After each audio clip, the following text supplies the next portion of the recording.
Welcome back to the Webby O'Neill channel, and thanks for joining us for another video. Fabrizio Romano's reporting that Juventus have offered 3 of their players involving a swap deal for Jadon Sancho. We're going to discuss it, plus much more, in today's video. So get involved, have your say, and we'll discuss some of your comments throughout today's video. Romano's reporting that Juventus have offered Vlahovic, Douglas Luiz and Timothy Weah in a potential swap deal for Sancho. I think you can guess by our thumbnail and title, we're not overly impressed with it, but we want to know your opinions. You kick us off first.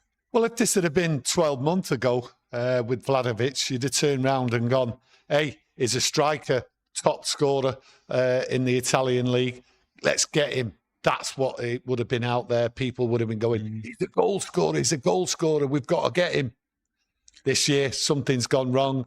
He's out of favour. So there's a few other little things as well. But last year, I can guarantee fans would have been out there screaming, get him in. Yeah, no, I think they would have been. I'll get some of the stats up as well for any of you stat lads, stat women out there who enjoy seeing the goals, assists, etc. But one thing that I did notice in some reports from Italy is suggesting that his actual wages will increase next season and he'll be the highest earner in their league over there in Italy. Oh, well, you've definitely got to get him here then, haven't you? Yeah, you've definitely got to get him here. If it's the highest paid player, then we might as well increase his wages and make him have more. That seems to be the way, well, of old, how United did it. Nah, you know, joking apart, £12 million, highest paid Italian player. Something's definitely gone wrong. He's out of form from the year before. Not too sure. I think it's about 12, maybe 13 goals he scored this year. But the reports, there's something wrong. He's out of favour and they don't want to pay the £12 million. You know, typical, come and dump your rubbish on our doorstep. That's the way a lot of fans out there have been talking about this. But like I say, 12 months ago, it'd have been a different story. He was in form, but something's gone wrong. Yeah, Timothy Weah, like I mentioned before, he has been offered as well. I don't know a lot about him. I've got to be honest with you, he's out there. So if any of you do have a wider knowledge on him than me, please let me know what your opinions are on Weah as a player. But in the 23-24 season, the season he was discussing with his goals record, 33 appearances in the league, 27 goals, 4 assists. Last season, very different though, 29 games, 10 goals and 4 assists. Now, I think obviously they changed manager over there at Juventus from Thiago Motta, who was at Bologna where Xerxes was as well, a new upcoming manager with a new philosophy, very much a new hipster manager with his tactics. Didn't go right at Juventus, and I think Igor Tudor has stepped in there, where reports over in Italy suggest that he has been a bit more comfortable over there and adapting to Igor Tudor's tactics. But the main words that you do see coming out from Juventus is inconsistent. Yeah, well, they will turn around and say, oh, things are working fine now, and he's got over the troubles with the previous manager. But there seems to have been a breakdown over there with the full Juventus squad, because things have gone a bit pear-shaped for him. They're not the top side over there anymore. But for me, a little bit of PR saying, oh, he's worked it out, all the problems. No, get him out. That's what they want. It's the £12 million. They're looking after their pennies, and they're trying to get United with a little bit of smooth talking and offering United a swap deal, which really, when you look at it, very, very messy. And they do tend to be messy, and it's something we don't really need here at United. We want Sancho out. Fans have been saying, get him out, get him out. But there is no route for a sale for Jadon Sancho. It's unachievable. That's how I look at it. That's how lots of other people look at it. People are saying you can't get a fee for Jadon Sancho. And the reason being, a lot of people are quoting, because of his wages. Would really Juventus want that? I don't really see that. I don't really see that, because he's not going to lower his wages. And if the wages what he's on, £12 million for this year, it doesn't make sense to me. I think they're just trying to get us one of the midfield players or something like that into us. Yeah, Vlahovic is going to be in his last year of his contract as well next season. Obviously, the wages that we discussed, Juventus want to obviously offload him, partly due to that as well. Not just his inconsistent performances. And for me, it's not a player that we need here at Manchester United. Going into even last season, I'm sure a lot of you out there, like me, was thinking about strikers around Europe. And Vlahovic doesn't even come into the top 5, 7, 10 strikers out there, for me personally, that I'd like to see here at Manchester United. And I did pick up on some news as well today. I seen a here we go from Romano about Jonathan David, who was at Lille, who's just signed for Juventus, or is due to sign for Juventus. And it's a player you mentioned last summer. I didn't know a lot about him, but you was very keen on him. And I look at, you know, that deal going to happen at Juventus, and I think, you know, I wouldn't have minded a little punt on him, especially when there's no transfer fee, to be fair. Well, these are the players I expect United to be looking at, and possibly at the end of the transfer window, if they don't get their targets, these are the potential players they should have gone and looked at. Jonathan Davis going over there, it's a good deal for him. But going back to Vlahovic, he won't move. I'm telling you, he will not move. He's going to pick up his £12 million, and then he's going to be out of Juventus, and then he's going to pick up some nice wages somewhere else, a nice signing-on fee. That's how I see it. And Juventus are desperate to get him out because there's a lot of money there, and they want to move him on. But taking Jonathan Davis, I think United should really, honestly, I really do. I did mention it. Kieron said it, right? And I think he's a decent player. And for the value, and United are always looking at value, as we all know, I think he should have been looked at and possibly brought here to Manchester United. And I think he would have done well. I did look at him. I did talk about him a lot last year. So these are the type of players we might end up going for, free transfers and all that. And I have said it last week. Yeah, for me personally, you know, I think there's a few of you out there, regular viewers, know my thoughts on Højlund. I don't see anything that tells me that he's going to be the main man at Manchester United in the next 3 to 4 years. And, you know, if you're looking at a potential swap deal for Sancho and Vlahovic, I would rather still play Højlund and have Højlund ahead of Vlahovic, to be honest with you. Well, I actually would do. Well, I just can't see him coming here for the reasons I've said. But Højlund, in my opinion, is staying here anyway. And looking at Sancho, I've got to say to myself, what's he going to look like when United go on a pre-season tour? You know, will his arrogance be there? Does he care? I don't think he cares anyway. So United will go on a pre-season tour. He'll still be here, and he'll still be looking for the club, because no one, if United don't change their attitude by saying, take him off our hands, somebody please, and they might even have to pay some money to get him out. They might even have to pay some money to get him out. And fans have been saying, get him out no matter what it is. If it costs United to get rid of him, get rid of him. We need harmony in that squad this summer in pre-season, and having people like Jadon Sancho about, that's not the way. This should have already been done, to be honest with you. Yeah, Vlahovic, he's still 25 years old. I was saying to you before we come on live. I was surprised by that. Yeah, he seems to have been around forever, for me personally. Anyway, he seems to be talked about quite a lot, but you never really see any concrete and real interest from other clubs out there. And like I say, he's just not in like the top 5, 7 strikers for me that I'd like to see here at Manchester United. But if you've got a different opinion on it, please get it in the chat. Another player that has been mentioned as well is Douglas Luiz. A lot of people in the comments section feel as though Man United should be targeting a midfielder as well. Do you feel like he's a player that could come in here and do a better job than the likes of Ugarte, Casemiro, even Bruno Fernandes? You just don't know if they're going to do a better job. It's the Premier League, and we've seen the Premier League catch so many players out who have been like highly respected, highly valued and everything, what have come to United, and they've just not been able to do it. And, you know, Douglas Luiz, though, for me, he'd done the business at Aston Villa. I thought when I watched him at Villa, especially his forward passing from a deep lying role, I think was very, very good. Douglas Luiz, I've just not seen enough of him at Juventus since he's moved there. But by all reports over there, he's been warming the bench more often than not as like a bit of a backup, a foil for the actual first choice midfielders over there. Well, maybe Aston Villa knew more than a lot of us know. And that's why they moved him on. If he's making the bench over in Juventus, then he should have hit the ground running here at Aston Villa. And Aston Villa really on the up, and they decided to get rid of this player because there was better players there. So for me, I don't rate him. Yeah, I'm not saying he's a bad player, but for me, no, there's players out there, and we've got 1 or 2 players coming through.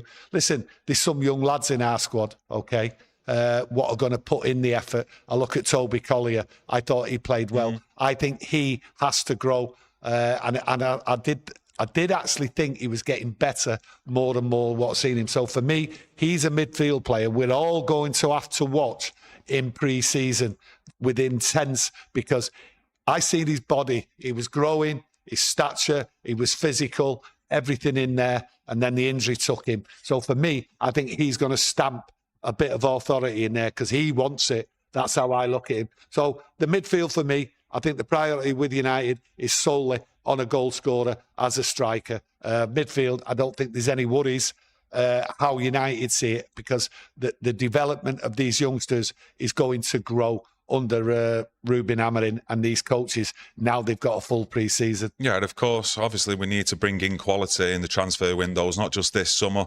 But Collier, for me, at the moment, I want him in and around that squad, and I do want to see him get game time.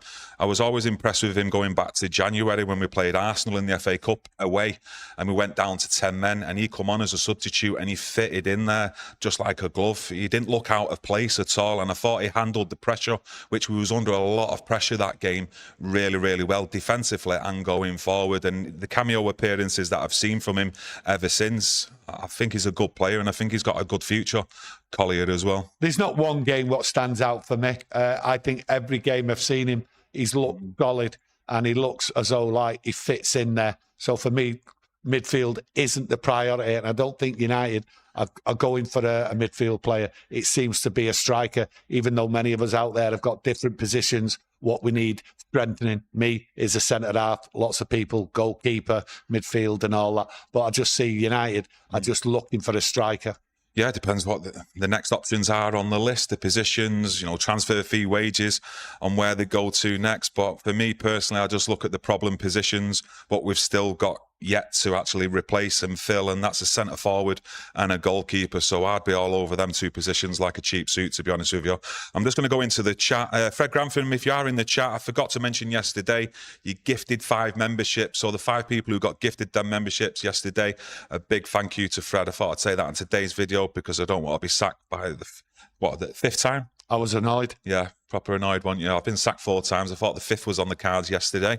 Yeah, I was annoyed he missed it, and he shouldn't be doing that. It's a poor management of him. He's talking, and he's got a computer in front of him. So at the end of the day, it's not hard, is it? Yeah, sometimes they're just getting engrossed in the chat, in the live chat, though, that is. Zamiasi, thanks for your super chat. He says, have fun with Vlahovic. How will you cope with Eze, Saka and co on the opening day of the season? Arsenal fan Zamiasi, thanks for your super chat, mate. Yeah, got no problem. Overconfidence, cockney. That's the way I see it. You just get slapped when you get down here. You mean Eze or all of them? I do like Eze though. I've got to be honest with you, he's out there. Eze, we were talking about him last summer, was it, when England were in the was it the Euros? It's a player that I do actually like. He's got the strength, the speed, he's got the skill, ability as well to pick players out and even get on the score sheet as well. And I do think it's a good bit of business if Arsenal do get that done, or if it's in the process of being done. Fred Grantham, you've joined us. You've gifted 5 memberships today. Again, thank you. Yeah, going back onto a little bit of sore news yesterday of missing out on you gifting them 5 memberships, but it's much appreciated, Fred the Red, for gifting another 5 memberships. A lot of people getting involved, as you would expect, on the potential swap deals or what's being offered by Juventus with Vlahovic, Douglas Luiz as well. Phil Berry says Ugarte will be well better this season. It's something you've touched on, that you expect Ugarte to raise his levels next season. Well, I do expect him, and I go back to it to remind people he did not have a pre-season, so there was up and down in his form. I thought towards the end of the season, his form went down, and to me, that was expected. I like Ugarte, and I think he will take over that midfield. I think there'll be maybe a slightly different role for him if we get the signings in, what are needed at Manchester United. I think this team will be geared up for attack, and he will be pivotal there. I really, really like him, and I've seen reports about him saying how well they think he's done at Manchester United, considering there was no pre-season or anything for him. Kobbie Mainoo's just coming to me head. I mean, where's all the talk with Kobbie Mainoo? Gone. With getting a new deal done. I know obviously he's still got at least 2 or 3 years left on his current deal. I think he's being paid roughly, is it about 50 grand a week? So you can understand why he may want a pay rise compared to other youngsters in the squad, possibly. I mean, but there's no talk of that really. Anything like concrete anyway. No, there's no concrete talks. It's all gone quiet on it. And I think all them talks and the amount of football he had the season before really affected him. He did not have a place in that team. He should have been in that position, right behind the striker. That's where he likes it, getting involved there. I've seen his best games up there, just behind the striker, running to the right, running to the left, getting involved, getting in that box. So for me, I think it's a worry. United will look at any offers what come in, and you just never know. But this contract talks gone dead, and that has to be a worry that it's not been sorted out, because it's virtually 12 months it's been going on, and the way he played was poor. Didn't really enjoy his football by the looks on his face and everything. Didn't really run. Didn't want to get involved. Maybe he was just too peeved at times. But hey, it's Manchester United. You've got to put your heart and soul into it. So let's hope that he gets that sorted, his contract, and we see a rejuvenated Mainoo. Yeah, just going to go into the chat. Jamie says, do you think Ugarte is good enough on the ball, Tony? I have worries around that. He's also good at breaking up play, but he's not the best with the ball at his feet. And yeah, I suppose you can pick out some games where he's not been too good. He's been careless in possession. Other games, I do think that he has been good with the ball at his feet, but I do agree that it's probably not one of his strengths in his game with the ball at his feet going forward. The problem for him there is simple, and we all know what the problem is in midfield. They're too wide open. When you see the players together, which was very few times in that midfield, they got the ball, they didn't dwell on it, they got rid of it straight away because there was somebody there, someone wanting the ball, someone looking for the ball, okay? But it was very rare that happened. Ugarte in that system where they're close together thrives. He actually thrives in it. But when he has to have time on the ball because he's looking around and that, the same with Bruno and the same with many other players. When they've got the ball and there's no one close, they're too wide open, they take that extra touch, and that's one of the problems what Ugarte had last year, because he was exposed. That's how I see it. Dad Sulphur says, I would swap him for Sancho just to get rid. Plus, we need 2 strikers in case one gets injured. Gaz Robbo says, keep up the great work, lads. Not seen Webber on a video for a while. Hope he is all right. I think he was just speaking to him about 5 minutes before we come on air. Yeah, I spoke to him. Listen, we all know he's had health problems and that, and he deals with that, and we just see him now and again, but we do speak regular. There's no problem. So we just keep an eye on him. He keeps an eye on us, and that's the way it is. He's never sacked me like you have, though, before. No, he's never. My mate Webby. But yeah, big shout out to Webby as well, probably enjoying the cricket this week. But yeah, a lot of you's getting involved in the chat as usual on the players that we're discussing. A few people actually mentioning about needing an actual midfielder as well. They feel as though the midfield's weak and it does need strengthening up in there. The midfield needs together and not being too open. And that's why I go back to the pre-season, okay? That's why it's so vital to watch what goes on in that midfield. And that's why I mentioned Toby Collier. This player's coming in. You just don't know how it's going to be. But we cannot have that midfield wide open. There's good players at United, but they were exposed and left on their own, just looking around and being caught, being run past and everything. If you go back to some of the games, like your Brentford, your Palace and all that, even Fulham at Old Trafford and other teams, they just run through the midfield because they were too wide open.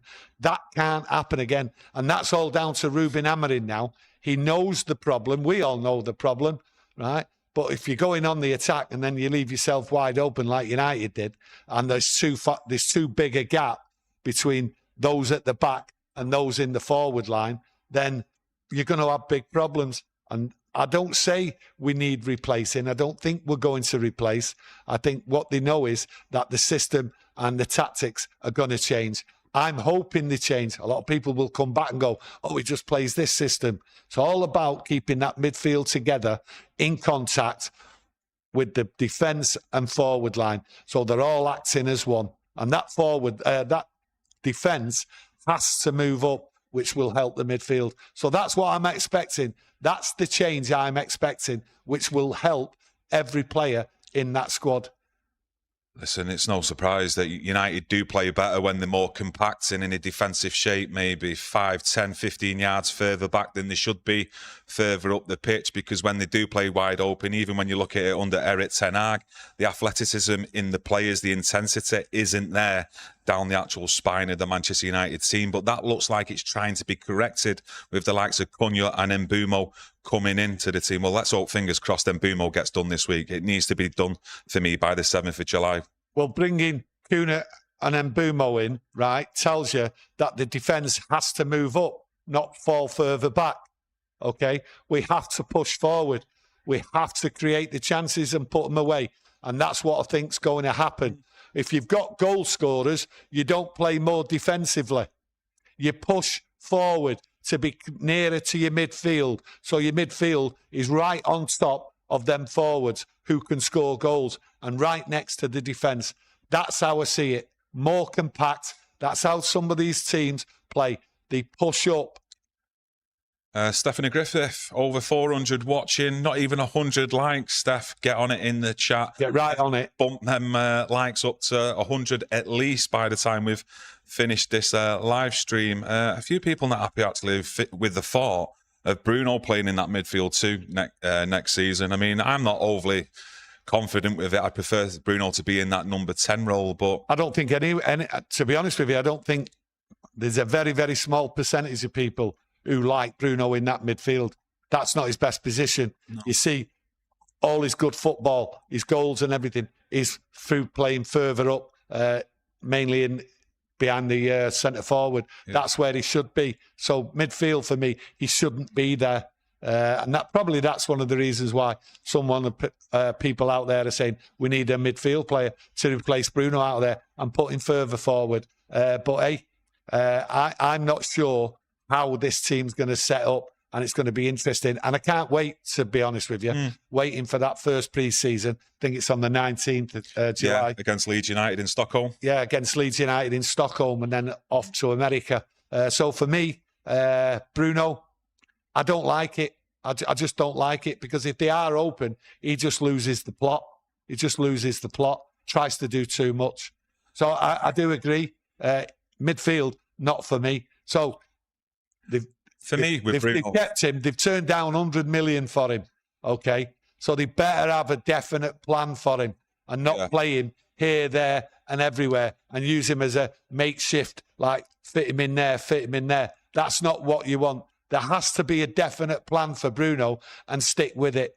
For me, if that doesn't happen, then I just don't know, because it's not going to work. You have to have Bruno up front.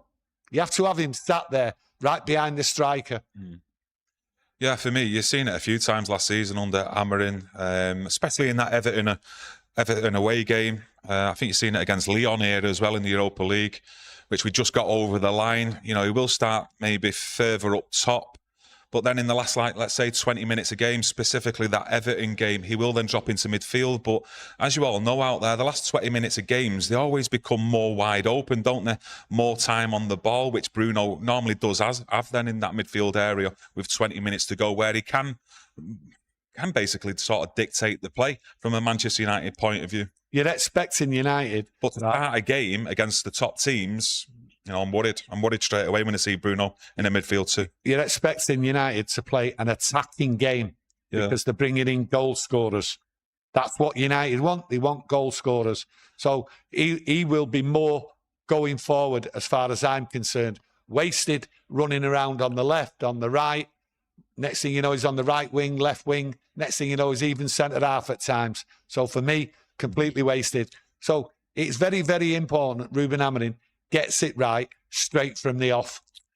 Yeah, Robert E says, though, I think he can actually play that deeper role in the midfield too, but we need a better defensive midfielder. We'll get killed next season if we don't sort it out. So I'm presuming with a defensive midfielder, you're not too keen on Ugarte and Casemiro. We all know Casemiro's limitations, and it's not going to improve, is it? You know, after a couple of seasons going into next season. But Ugarte, I mean, lots of changes, lots of switching and all that right through the season didn't do the team any good. Ugarte in that position, Casemiro, Bruno here, other players here, right? Players playing on the right. Next thing you know, we sign a player Dorgu, and we play him on the right. And we did say, well, hang on a minute, we signed a player here who's left-footed to go on the left, and he started him on the right. We got criticised for it, saying, oh, he can use his right foot. Well, let me tell you, it soon changed. Dorgu on the left. And then you have Delo playing left, right. Then you have Mazraoui playing left, right. Then you have Yoro playing left, right. What the hell is going on? Why was there so many changes? No wonder we was poor.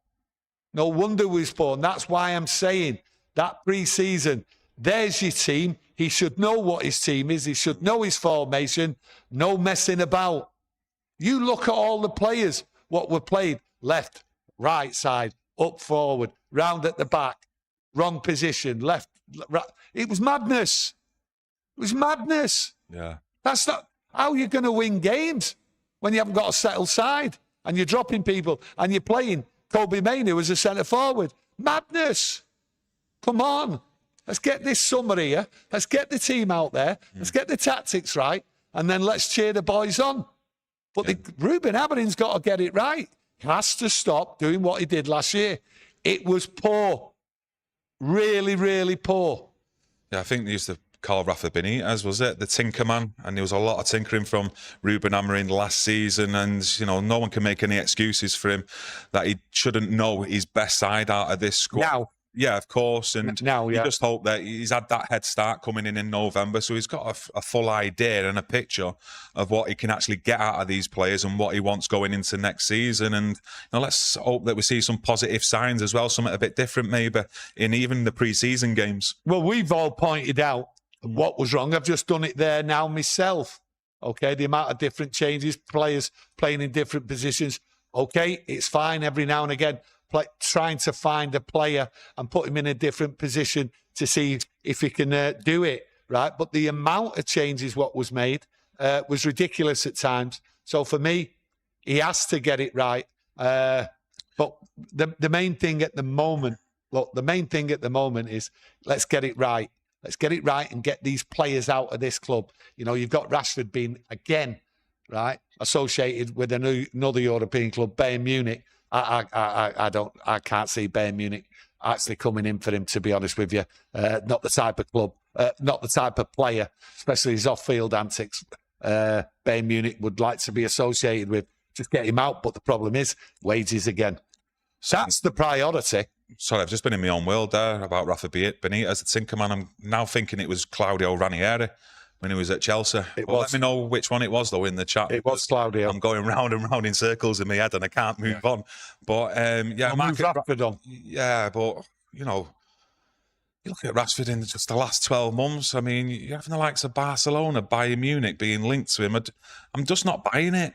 You know, this is him, isn't it, really? He wants Barcelona. These teams, they've got good setups, they've got good strategies, structures behind the scenes. I mean, these teams compete near enough on a regular basis year after year. And even when they have dips in form in Europe, they always seem to bounce back better. They know how to set up a football club and they know what quality players are. And I don't see that any of them football clubs look at Marcus Rashford and think he's going to improve not just the starting 11, but improve the squads. I mean, this is a player who downed tools at Man United under a manager. I mean, didn't want to actually, you know, get on board with his instructions, the way he wants to play. And he's like, well, it's either my way and nothing else. And that's Marcus Rashford's attitude. And he's still moved out to Aston Villa in the January. I don't think top teams will buy that attitude and want that attitude in a dressing room. Well, I don't think any top teams coming in for him or have been linked with him, to be honest with you. That's my opinion. I think all these linking of Barcelona, Bayern Munich and all that are coming from his camp. It's what Marcus Rashford wants. Oh, Marcus, what do you want? Oh, well, I want this. This is my preferred option. I believe I should be going to Barcelona. I believe I should possibly go to Bayern Munich. Well, we all believe what's in your head, Marcus. Absolutely nothing. Nothing's in your head. We don't believe anything you say. You've not tried for United. So for me, United have got a massive problem. There's no fee coming for Marcus Rashford. That's the massive problem. No one's going to pay a fee for Marcus Rashford. I'm telling you now. If it was a betting man, that's what I'd put my money on. No one's going to pay for him on them wages. It's all in his head as far as I'm concerned. It's him, my preferred option. He's in no position. He's in no position from a footballing stance to say, I've been playing great, I deserve to go to Barcelona. That's my wish. You can wish all you want, Marcus. You ain't getting what you wish for. No, of course. That's my opinion. It is your opinion. Have you got anything else to say today, or? I better wrap it up there before I carry on about Marcus Rashford again. I don't want to upset you all out there. Yeah, I'm just going to go into... Should I read this one out? Read it all out. I think he's trying to get you at it. Well, let's get me at it. Will O'Donnell says... oh, yes, Will O'Donnell. Do you know him? I've seen a few. All right. Lads, you both know mid-table at best looms. Your dad needs to watch his blood pressure. Bless him. Well, let me tell you something, a very funny story, right? I was at the doctor's recently, right? At my age, you tend to go on a pretty regular basis. And you know something? For the first time, my blood pressure was normal. So how's that for you? Don't you be worrying about my blood pressure. I know where I'm at with this team, and I know not to go ranting and all that. I see it for what it is. I see this team a mix and match. That's what it is, and that's what the manager's done. And the manager has to get sorted, and these players have to get sorted, and we have to get the rubbish out. That's what we have to. But my blood pressure, absolutely fine. And I am raring to go when that football starts. And Will O'Donnell, do not worry about me, son. I like that. You've had a full health check then, haven't you? Full health check. Ready for the season. Full health check. Let's do another one, though, mid-season, depending on how the first half of the season's gone, yeah? No, I know what'll happen. I know exactly what will happen with this team, okay? It'll have its ups and downs. And as I've said, and I'll say it again, so don't be quoting me and say, oh, you said this or you said that. I don't believe United will get above 8. And I've gave me reasons many, many times. And that's why my blood pressure is low, because I'm accepting what's coming. You're being realistic. What? You're being realistic on what the targets or achievements possibly are. And anything above that... Well, anything above that, you better give a valid reason why you think we're going to beat and get above all these teams what are improving, especially when they're now all buying players and everything else like that. And they're already miles ahead of us. I don't see where United this season can catch up. I don't see how they can catch up with the quality of players and the quality of squad compared to what's out there. Yeah, just like to thank you all for getting involved in the chat today. Loads of different opinions. How's your blood pressure? Oh, it's all right. It's all right. Yeah, thanks for joining us, everyone, getting involved in the chat as usual. Stephanie, how many likes have we got on the video? We've got over 100. Yeah, we've got 140 likes. We need 200. Keep smashing that like button as well to help support the channel. And we'll be back tomorrow with another Man United chat. So get that notification on and we'll see you again tomorrow. Enjoy your day, everyone, and take care. We'll see you soon. Thank you. Absolute pleasure.